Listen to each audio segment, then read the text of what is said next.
Hey, Nest Easy. Glad someone joined there. Thought I was sitting on my own for a while. Hey, Conroy. Hey, Amal. Hey, Matt. You're on time, mate, unlike Ted yesterday. Let me see if I can add you tonight. Oh no, you're on it already.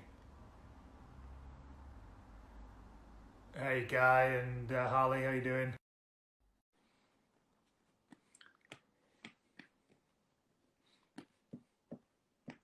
The boss is watching from another room.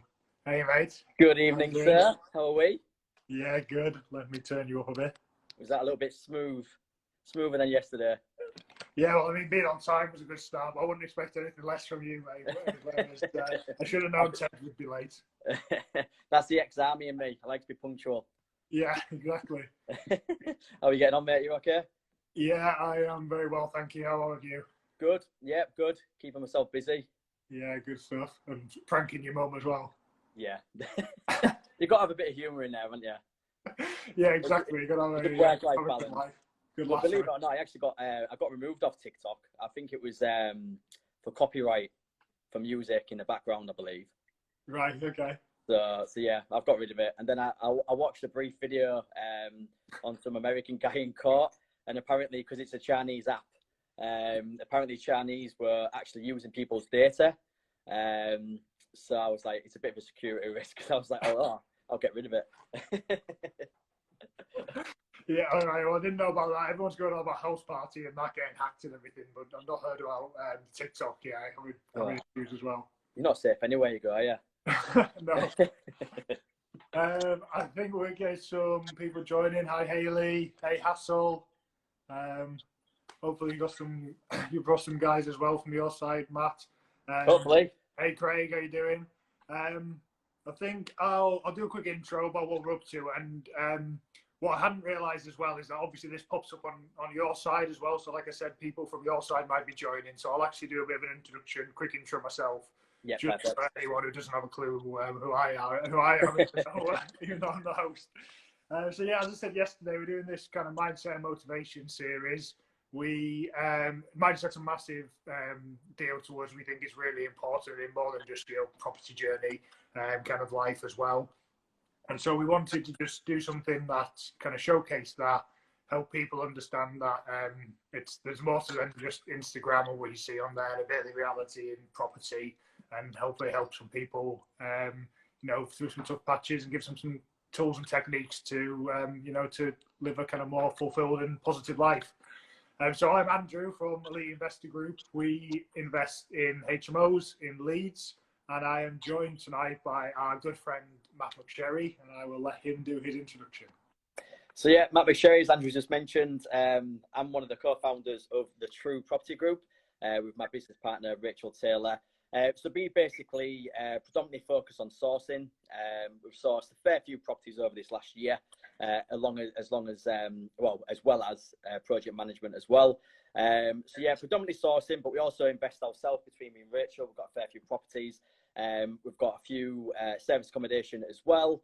And we've also just launched yesterday an online membership platform for people who are looking to get started in property, who are beginners or looking to rekindle their property journey if they've got one or two.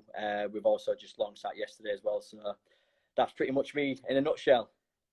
Great. Well, there's some amazing things you've already mentioned there. I just need to say hi to my sister who has joined. I'm sure, hopefully she's not going to troll me, but we'll find out. But yeah, okay. Well, I'm going to jump straight in with what you've already said there in terms of your intro. True Property Group. Tell us about that. Why the name True Property? So some of you may know, I was a part of the Property Nomads, which I originally set up about a year and a half ago.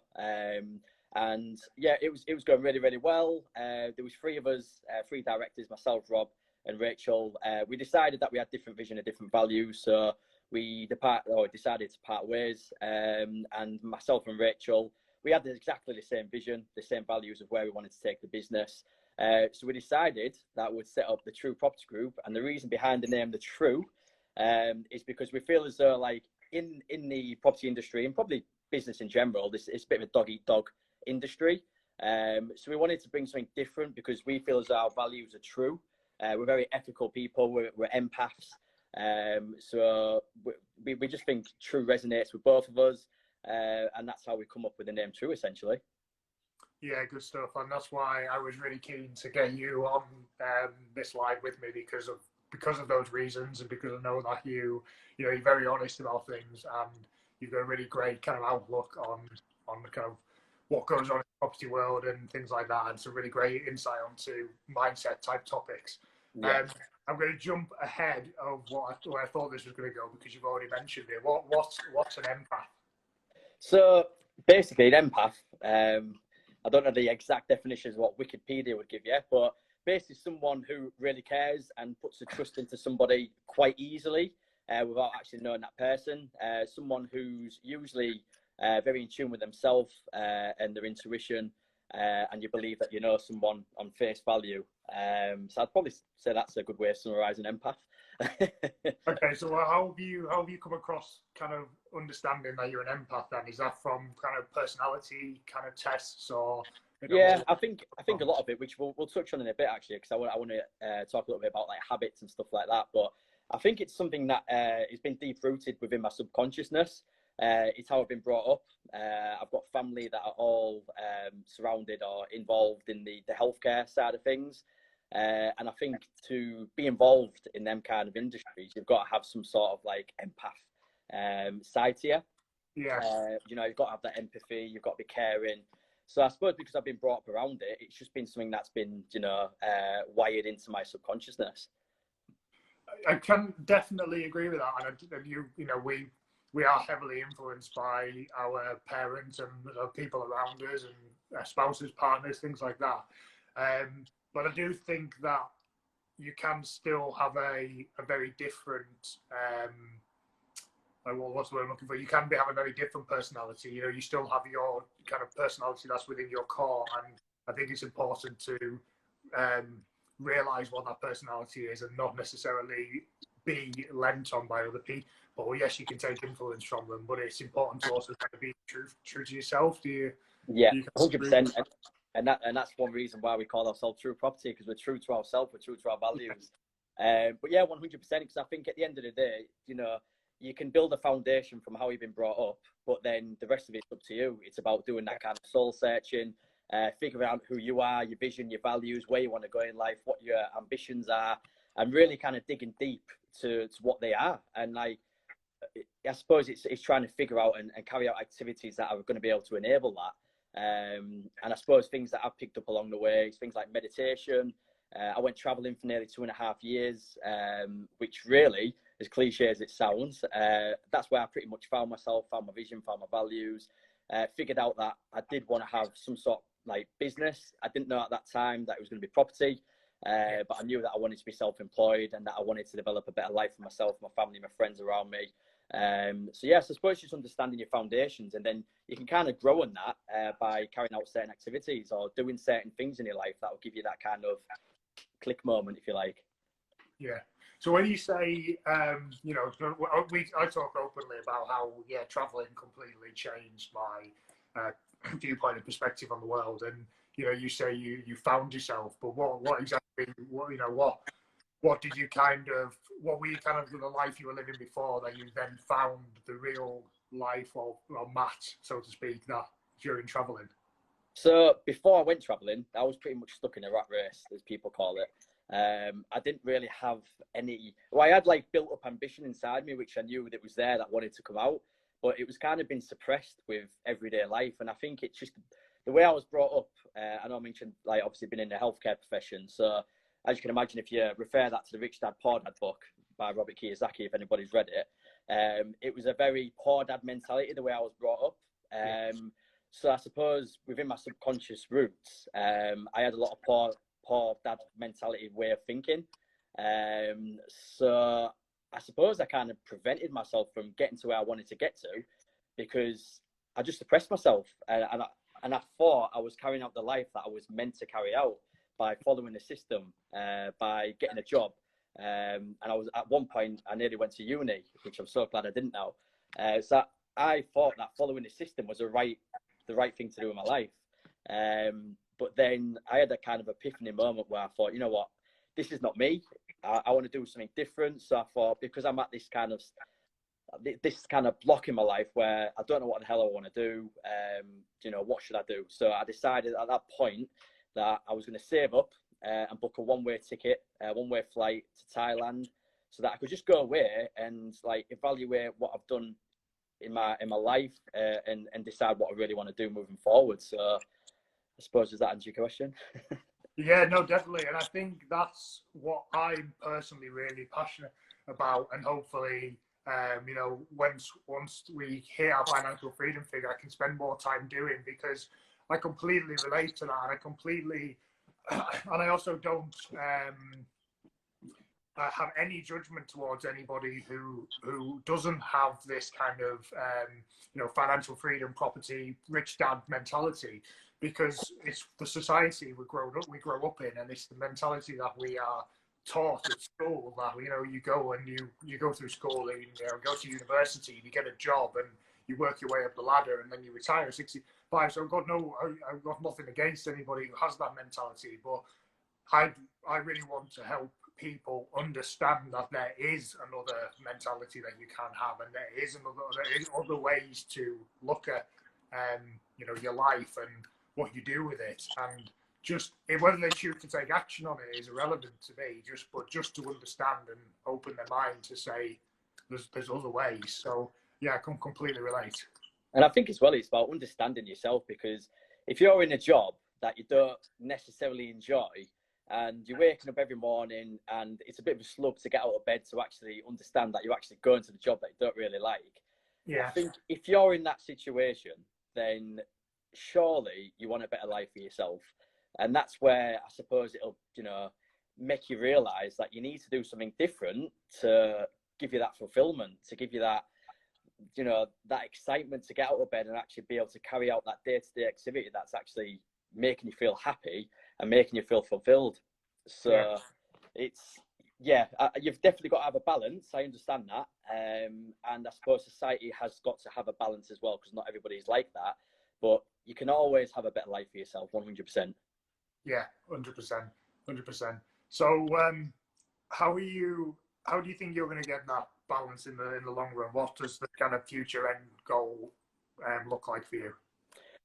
Well, I suppose long-term kind of goals is to be able to have that nomad lifestyle to a degree where you can actually, you know, travel the world, and you've got that residual income coming in on a monthly basis. You've got all your tasks outsourced with staff, whether that's VAs, PAs, or, you know, just general operations managers or what have you, to be able to then facilitate you going traveling, doing what you want, having that flexibility, the freedom, the time to just do whatever you want. So like, I suppose long-term ambition is to be able to travel the world. I want to be able to travel every country by the age of 50. I know that's very ambitious, but that is one of my main goals. And yeah, just to have that kind of nomad lifestyle where you can do what you want when you want.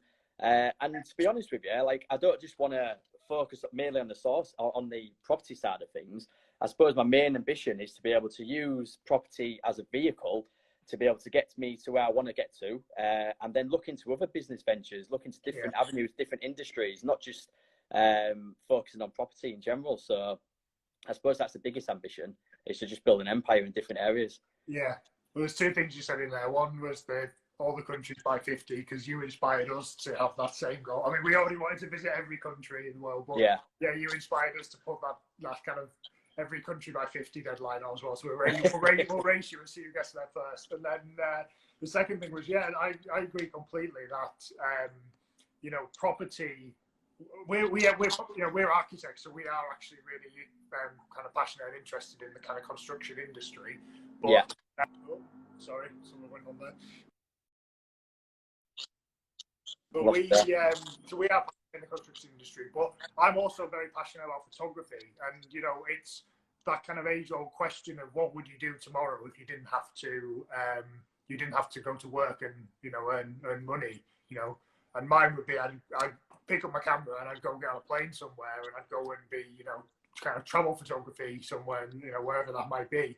Yeah. And so I'm getting into property for those reasons as well, to give me that freedom to be able to do those things that I love, that don't, and without it needing to provide an income to survive off and having that pressure on it. Yeah, 100%. I totally agree. So let's pivot a little bit here. I know that you are the most organised person I've ever met, hence why you're I won't go that far. bang on time, unlike Ted, who has now joined the live stream, who was late yesterday. Yeah, Ted, come on. So, what have you got any tips for anyone about how you keep yourself organised and time management, things like that? Do you know what I think? There's a couple of things that I want to go into, because you mentioned when we briefly spoke the other day about obviously the different like sleeping animals that represent you for the personality type and stuff. Yeah. But yeah, it's about understanding yourself at the end of the day. It's understanding, what type of person you are in terms of getting up. Like, are you an early riser? Are you energetic first thing in the morning? When do you fit in your main income generating tasks? So if you can understand yourself, then it's easy to structure your day. So I suppose, over time, I've been working on routines and forming habits that fit my personality type. So I suppose if you can understand yourself and you can then begin to form habits, it's easier for you to have basically a fulfilled day and carry out your tasks, making sure that you obviously have your income generating tasks at the right times of the day where you get the most out of your energy. Yeah. And then obviously low income generating tasks would be, at the back end of the day or whenever it is that you've got the lowest energy. So yeah, I suppose it's about understanding yourself and understanding your energy's highs and lows and your personality types, really. Yeah, I agree completely, and I think let's just keep going on that front then. Let's you mentioned spirit animals. I know that's not the correct term for it. So what type of stuff have you looked into then to understand these things, understand kind of when you are your most productive and you kind of the sleep patterns you were talking about as well? What kind of stuff have you looked into? So I suppose over most of the property like courses I've been to or mentors that I've had, it's pretty much, they've all said the same thing. It's about understanding yourself and understanding what your sleeping pattern is, and then obviously after doing a little bit of research into different sleeping patterns, I soon come across as you said, the spirit animals. Or I've got a couple of notes here, so if you see me moving to the left, I've got a few notes as well. I'm prepared.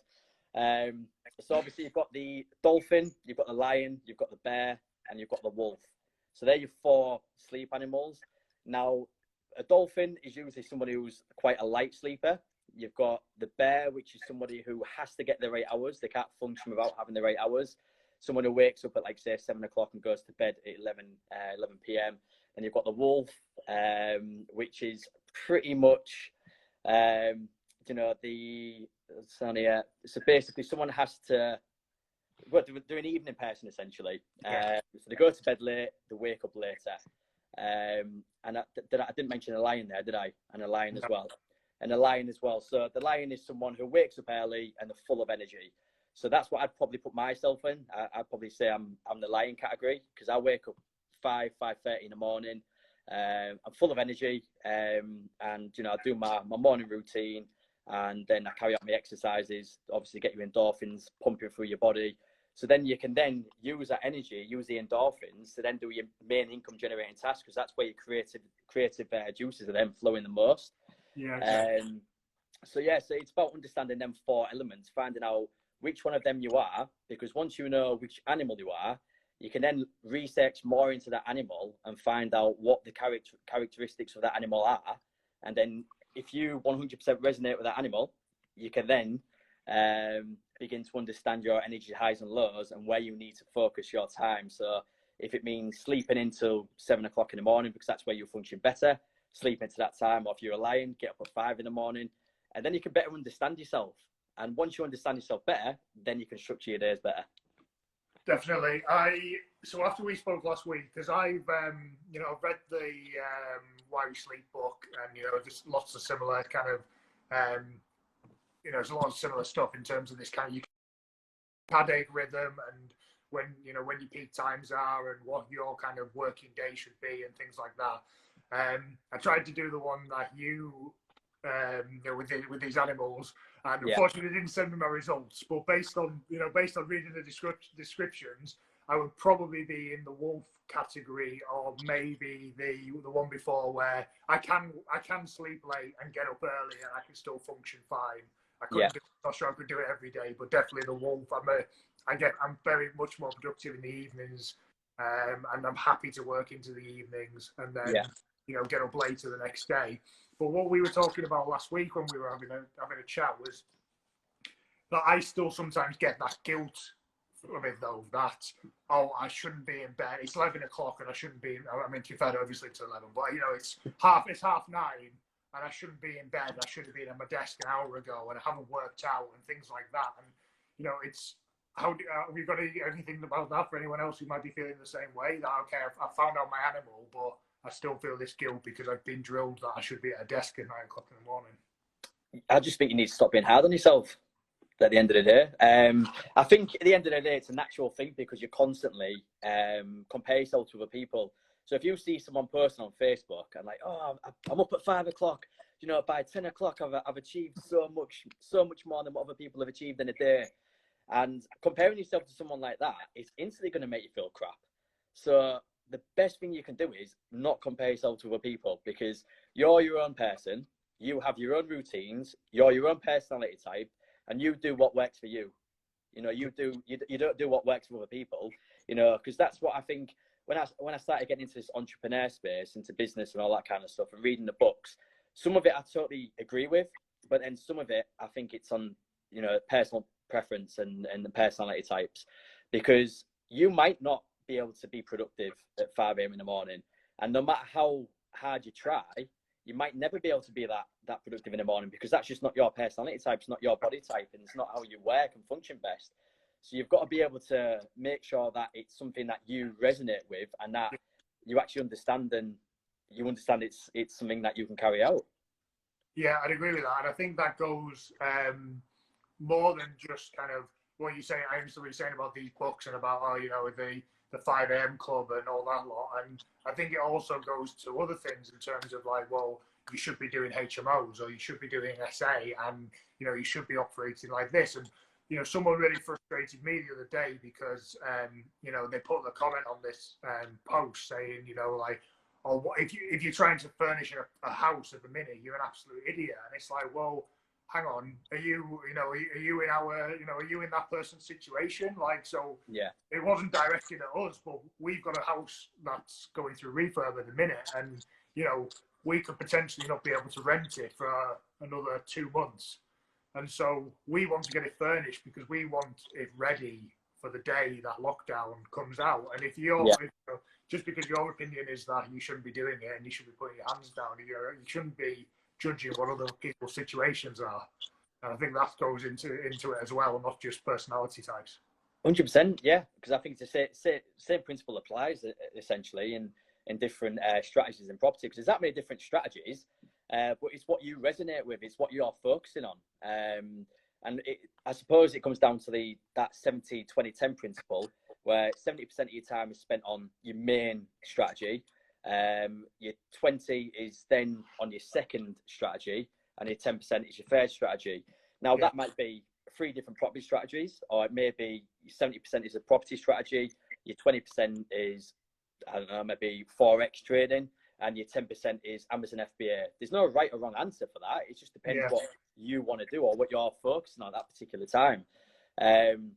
So if you can get that right and you can understand that about yourself, then there's no right or wrong way of doing it. But I think there's always someone out there who's going to be a critic to what you're doing, because 9 times out of 10, it's probably jealousy, or they know that they can't do it. Therefore, they're going to be a critic or a troll towards what you're doing, essentially. Yeah, I think that's right. It's generally what it comes down to. It's I personally think trolls are kind of bred out of jealousy, not out of trying. Trolls are motivators. You've got to see critics and trolls as motivators. If you're getting critics and trolls on your statuses or anything you're doing, you're moving in the right direction. You're doing a good job. Yeah, exactly. That's the way I see it. 100%. Let's circle back around a little bit, back to the personality sites and the empaths and things like that. You've obviously done the work on understanding your own personality. What about understanding all of the other personalities and understanding how they operate in order to better, help you better serve people and, help you in business and relationships and things like that. Have you done that type of stuff as well? Yeah. Well, first of all, before we go into that, I'll tell you a book that really, really changed my perception on that and really helped me better understand myself and how to communicate like efficiently with other people, depending on their personality type, was How to Win Friends and Influence People by Dale Carnegie, or Carnegie, however you pronounce it. That book I pretty much studied. Now, I didn't just read it. I had like post-it notes, highlights, everything in that book, and I still refer to that now. If I come across a certain situation and I feel as though, right, how can I best communicate effectively with this person or this situation, I'll look at that book and I'll refer to it and go, right, so this is what I need to do. And it's pretty much like my Bible of communication. So that's the book that really changed my mindset on everything and helped me to better understand how to communicate effectively with people. But yeah, I think it's understanding yourself and understanding how other people think. But at the end of the day, no matter how much you understand that, there's always going to be someone that catches you off guard. And especially in business, because some people are really hard to read, especially if you're an empath like me. I've had to really learn to build a backbone, like we briefly spoke the other day. Yes. Now, being an empath, you're very trusting. You put your trust in people very quickly. And that's one thing I've really developed over this last few years of being in property and business, because I've had people, I've learned the hard way, unfortunately. I've had people that have walked all over me because they've seen that I am an empath, that I'm a nice person, I care, and that sometimes you don't question certain things, you just put your trust in them, so you let them do what they're doing. So I suppose, yeah, you've got to develop that over time. Yeah. And being an empath, it is quite hard to do that. And unfortunately, you have to learn the hard ways. But if you can understand yourself as an empath, then you know that, unfortunately, you can't trust everybody. And that's what I've learned over this last couple of years is as much as I love to be able to put my trust in someone because I'm an empath, you can. And property, business, life, it's a dog-eat-dog industry. It's a dog-eat-dog life. I'm my words out. So you've just got to be careful. You've got to be on guard to a degree. And you've just got to make sure that you know your own personal vision and values. And make sure you think logically and not emotionally. Yeah, I'd go with that. I'd definitely say that Mary and I fall into the empath category, and I've always had a mentality of I will trust somebody until they give me a reason not to. Yeah. And that, unfortunately, is not an attitude that can always work. And like you said, and I do personally think I'm good at seeing kind of wolves in sheep's clothing. But people do slip through the net. And yeah, it's definitely something you need to consider. In terms, going back to the book, yeah, I read that, listened to it. In fact, it was either late last year or early this year, so relatively recently. And yeah, it's a fantastic book in terms of for that approach and almost making people feel special, so almost. And so that was a way of kind of connecting with them. We also do a lot of work on personality training and understanding ourselves. And really understanding mine and Mary's differences and the strengths in those differences and why we are attracted to each other because of those differences and about how we then can combine them together. And then also understanding the weaknesses, so to speak, of each other. Again, that can help us with our strength. And understanding how to communicate with each other and other people who are in different personality types, which is just imperative in what is essentially a people business. I don't care if you want to call it, we're converting houses. This is a people business. One of the HMOs we bought, we paid £140,000 for it. And we have since spoken to an investor in our area who tried to buy it, and he was kind of like chased out the door by the vendor saying, I'm not going to sell this for a penny under 155, and I would never sell it to you evil landlords who were just after making profit. Yeah. And we bought about 15 grand less, and we're landlord. We're effectively landlords. So it's all about relationships. It's nothing to do with houses.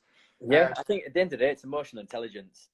I think business in general, and I know property is it's a people's person, but business is a people's game. And if you've got good emotional intelligence, and you can understand other people, and body language as well, because emotional intelligence fits into the emotional side of things, to the your hand gestures, to body language in general. Yeah. So if you can understand that and you can read it, then it's going to help you in business, essentially. Yeah, definitely. So just people are asking which book we were talking about. Matt was talking about how to win friends and influence people by Dale Carnegie.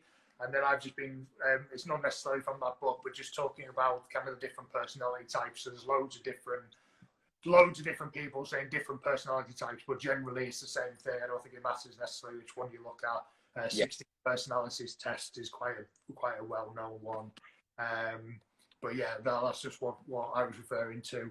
I'll just take a moment now. We'll probably do some Q&A in about 15 minutes. So if anyone's got any questions, start firing them through. So let's again go back a bit more to what you started talking about very early on. Obviously, you were part of the Property Nomads to start with. You had, on the podcast and everything, and that's where you were when we first connected. Yeah. And so, you talked about that we've spoken in the past about what happened, and it was all very amicable, and it was all there was no hard feelings, and it was just an understanding that actually you wanted to go in separate directions. Yeah. How did you approach that kind of making that decision? Because I'm sure it was a very tough one to do. Oh, it was massively. It was probably one of the hardest decisions of my life, to be honest, because I was the one who created that business, thought of the name. So I suppose that was it was a massive hurdle in my life, and I had a massive emotional connection to the Property Nomads. So that was probably one of my biggest learnings in life, the fact that you can't be emotionally attached to something. You've got to think logically, and a few of my mentors, I went away, spoke to my mentors, told them about the situation, told them how I was feeling about the situation, about that kind of connection and emotional connection to the brand and to the name and to the business that I set up and basically created.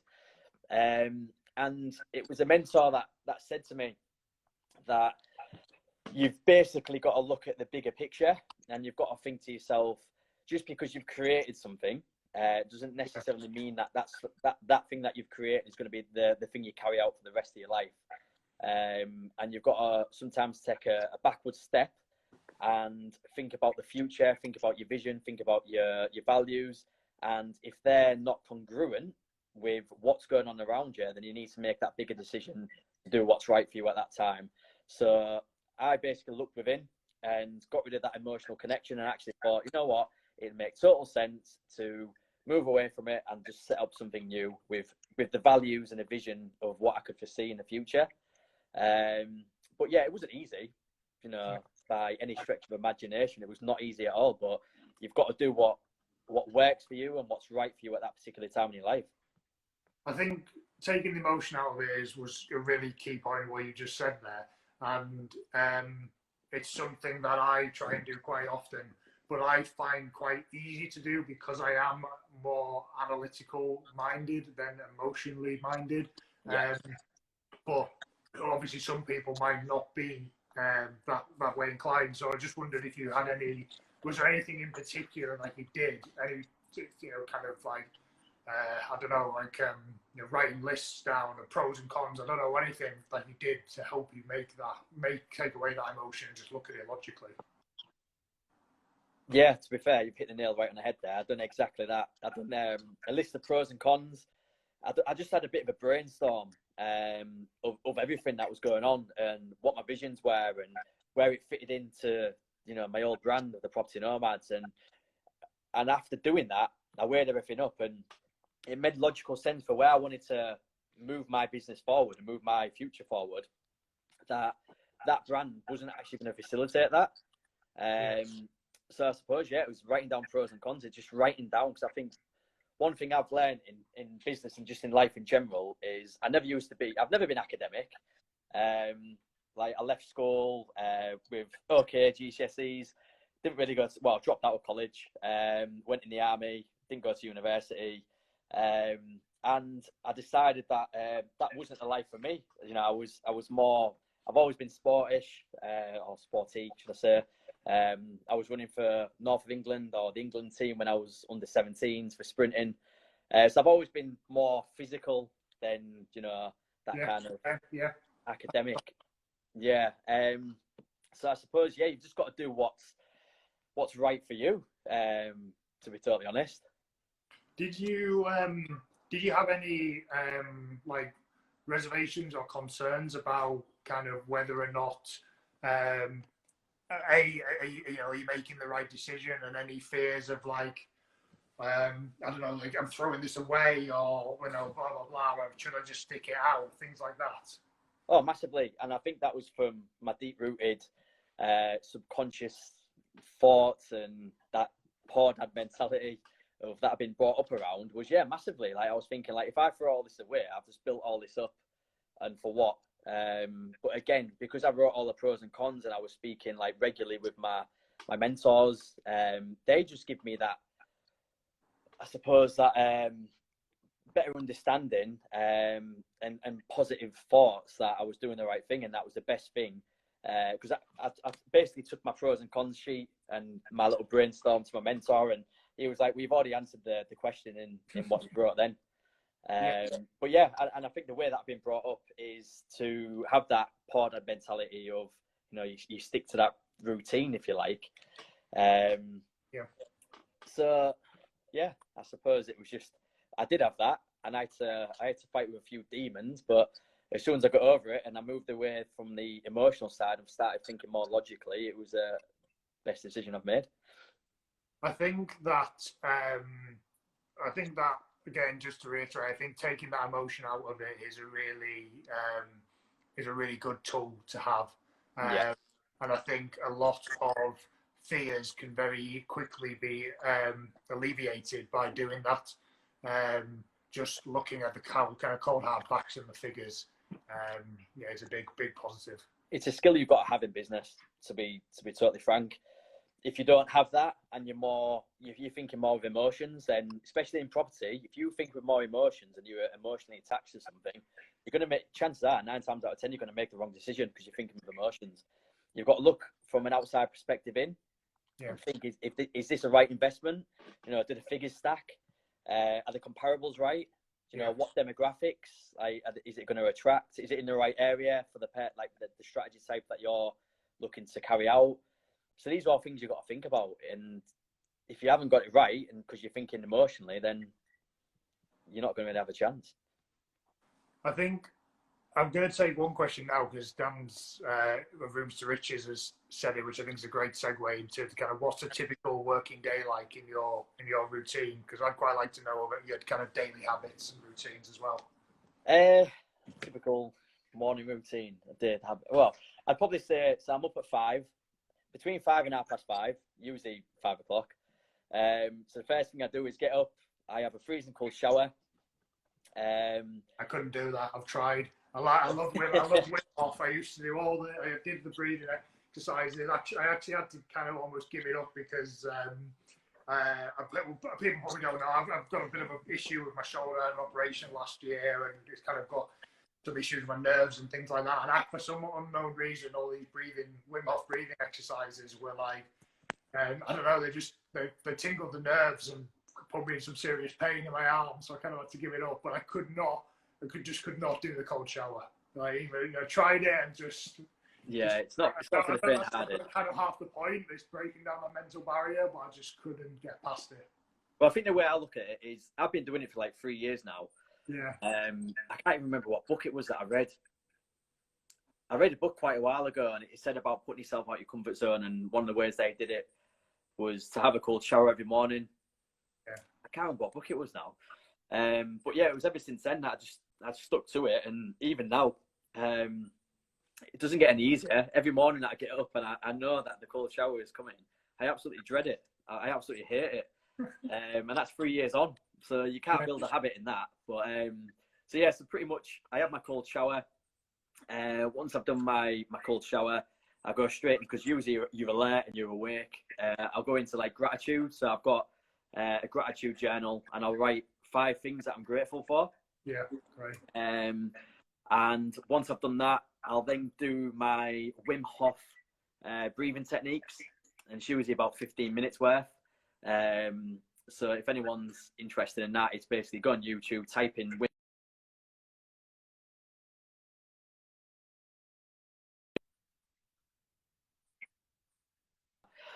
And then once I've done the breathing techniques, because you're in a really good state of like a meditative state at that point, because you've filled your body with oxygen, you've oxygenated the blood, you feel great, you've released the good hormones in your body.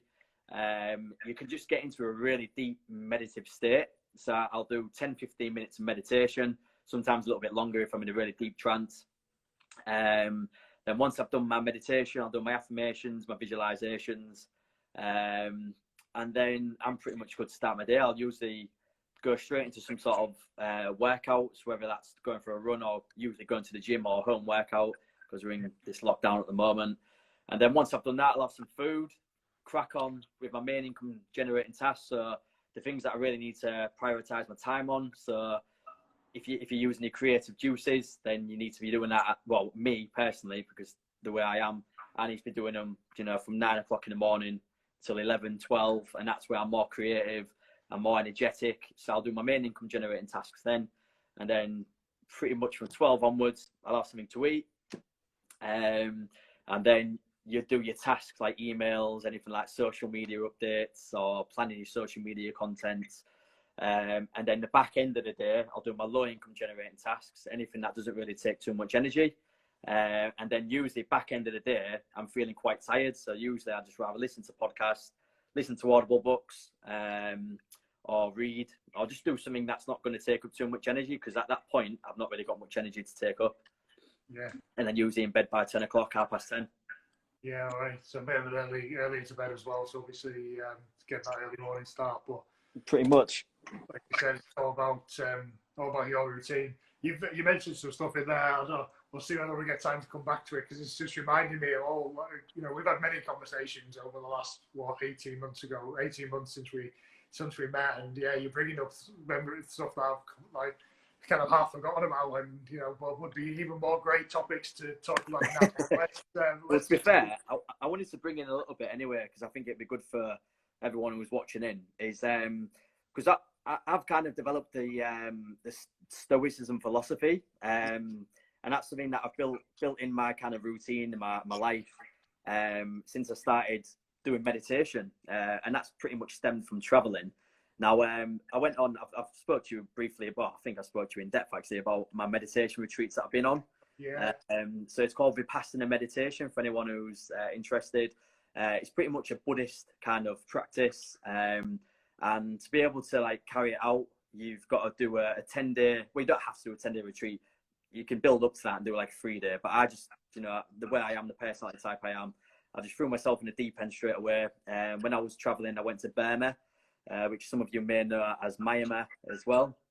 Yeah. And I did a 10-day meditation retreat where it was basically 10 days where women and men were both segregated, so they weren't anywhere near each other. You do 10 hours a day of meditation, and you wouldn't be able to speak or communicate with anybody, no eye contact with anybody, no technology, no journals, no reading, nothing. It was just literally me, myself, and I for 10 days straight. And I suppose that the idea, the philosophy behind that is to be able to understand yourself, to basically monitor and observe your emotions and the feelings and the sensations that present themselves, and to have an equanimous mind, and to basically not pass judgment and just to let them pass, and not react to them. And that's a very stoic kind of philosophy. Yeah. And that's why I started looking more into Stoicism, because I think they're exactly the same.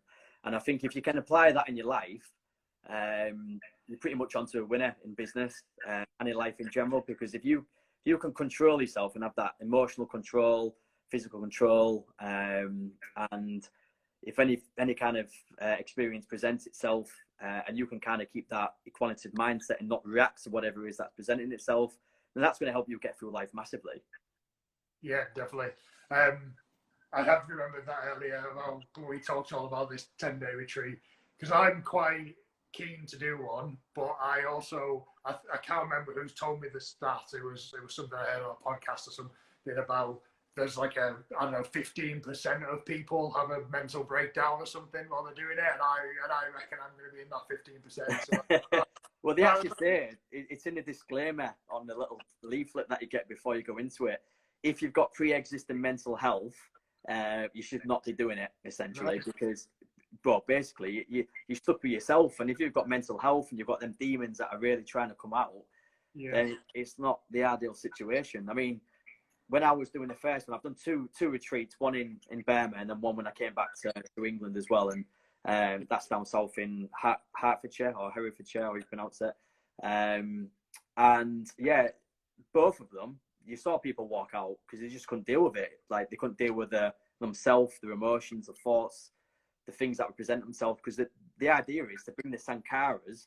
So sankharas are basically things that are deep-rooted into your subconsciousness, things from the past, things that have been troubling you but you didn't realise. So it's bringing them sankharas to the surface, and you feel the sensations, you feel tingles in your body, you feel all the different sensations, and it's about observing them and not reacting to them.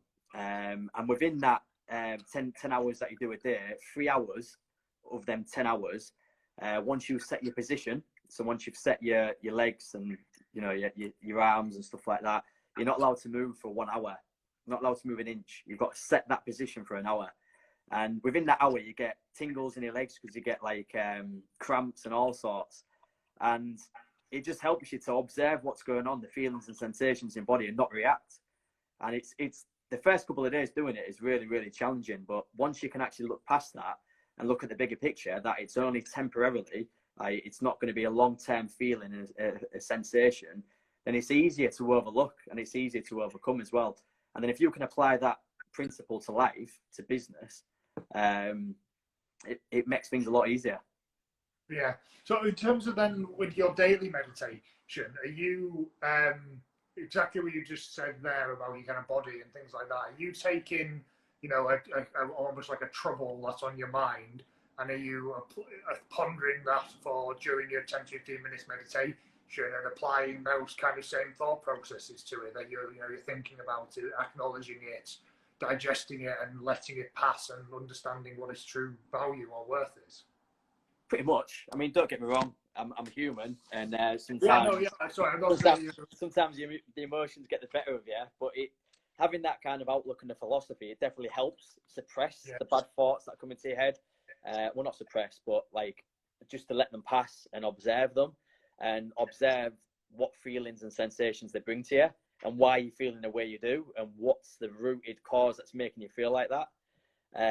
Because if you can better understand yourself in terms of that, and where it's stemming from, and why you're feeling angry, or why you're feeling happy, or why you're feeling anxious about something, if you can understand why that is, then it's going to help you to better understand what it is to help that situation or to make it better. Yeah, 100%. I think we will jump into the chat and see if anyone's got any questions. I remember seeing one earlier on from BV. I'm struggling to find it, but I think it was something about how do you intend to still kind of run your business whilst you are traveling in the future? Yeah, I've seen that actually. So basically, with property, it's passive. It's a passive income. If you can leverage and you can have the right team around you, where you've got solid systems, solid processes in place to be able to, deal with all the day-to-day tasks, then there's no reason why you can't step away from that and leave your team to deal with it. So I suppose it comes down to leverage, having the right team around you, and making sure that you've got solid, bulletproof systems and processes in place that your staff can deal with. Yeah. Okay, just a question from. Sorry, let me add to that. I agree completely. Nothing is truly passive, but this is an industry that you're going to get as close as you possibly can. Things are going to go wrong. I don't think you're going to be, off traveling for 3 years and not ever having any issues. But the point is that you freed yourself. In my, I'm not correcting you here. This is my opinion. You freed yourself from that desk and that place, that location, which is common in your day job. And okay, something's gone wrong and you need to get your laptop out. Well, you can do that while you're sat on the beach in, Thailand, drinking a coconut. Like that's it's not going to be a kind of completely switch off from it, but it's going to be as passive as it can be.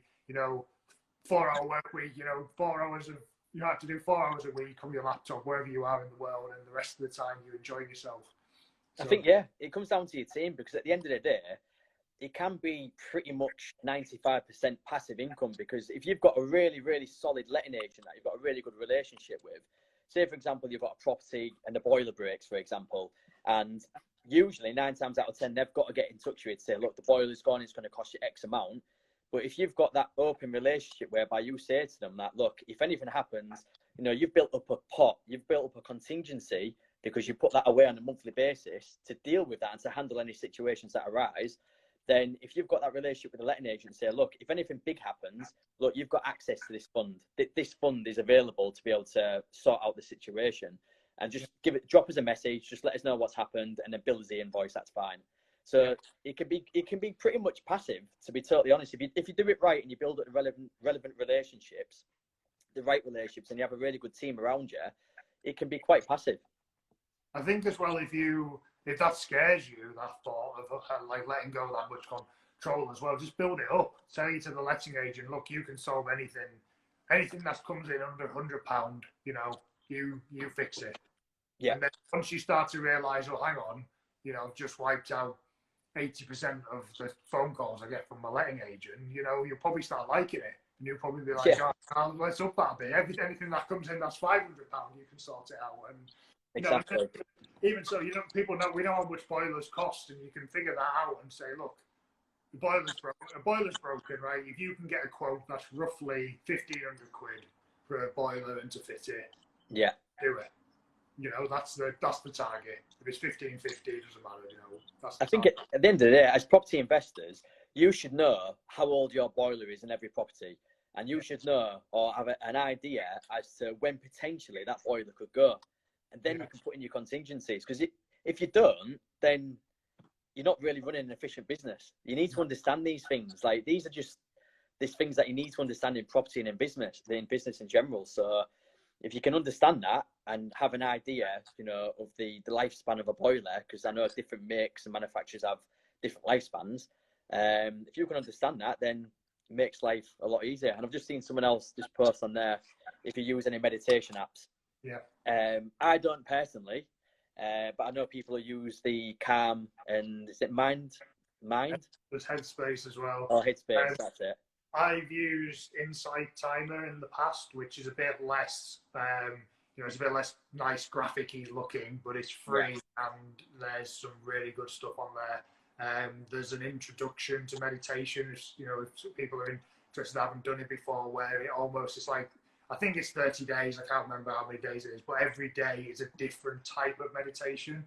And I really enjoyed that, because there's a couple, whenever I do meditation, there's a couple of types of meditation that I do, because I did that thing of going through all the different ones, and they were the ones that really kind of resonated with me and I found the most beneficial.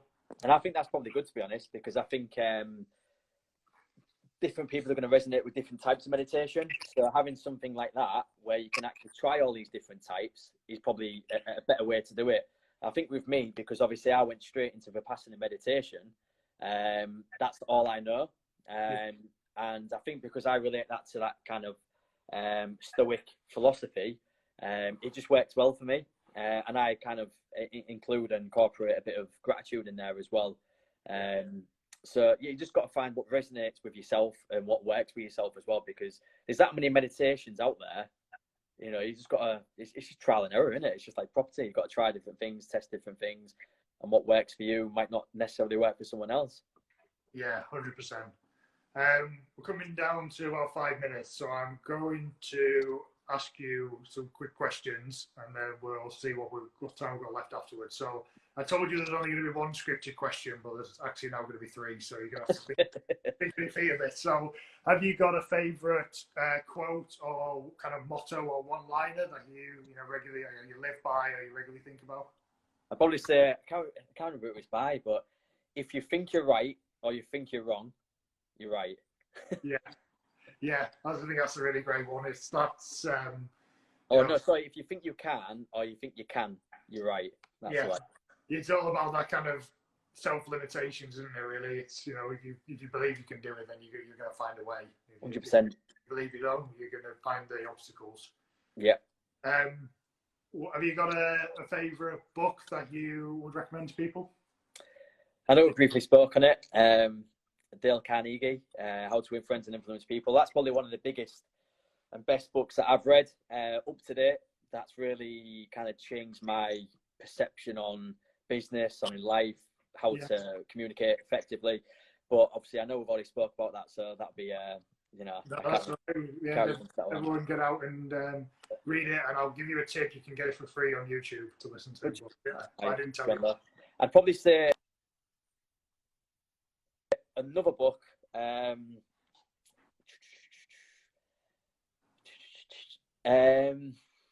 probably say. Put you on the spot. Nice. I know. I'm trying to think which one it is now. I don't want to say the wrong word. Napoleon Hill. Rich. That's the one. There you go. That was the first ever book that I read when I was traveling. I never used to read. And that's the first ever book I read from start to finish, and I really resonated with, and I've probably read it about 3 times since. So yeah, I'd probably say that book. That's a book that if you really want to get into business and you really want to understand like the elements that are involved in business and in like your own personality type, that's probably a good book to read. Yeah, great. No, it is a good book. I do agree with that. Another good tip. And so what's the last one then? What's one thing that you are learning during lockdown? Self-development. So I've just been reading books, property books, business books, and listening to podcasts on business and property in general, really. So just continuing to learn more about my industry, about my niche, so that on the back end of this, I can come out more knowledgeable and hopefully capitalize on the the positive opportunities that are going to be out there. Yeah, I think that's great. I think that's. I hope everybody is kind of taking this opportunity.